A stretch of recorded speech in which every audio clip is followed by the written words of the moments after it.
తలపుల వెలుగును చూపి లాగే రాగమిది.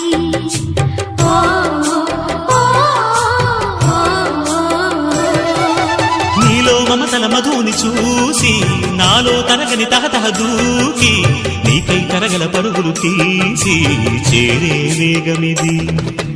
ఆరారు కాలాల వర్ణాలతో నీరాజనం నీకు అందించనా, ఏడేడు జన్మాల బంధాలతో ఈనాడు నీడు పండించనా. మరి తయారయ్యే ఉన్న వయ్యారంగా సయ్యత్తు ఒళ్ళోకి వాలంగా చూసుకొచ్చానమ్మా చూడు ఉత్సాహంగా చిన్నారి వన్నెల్ని ఏలంగా. ప్రతిక్షణం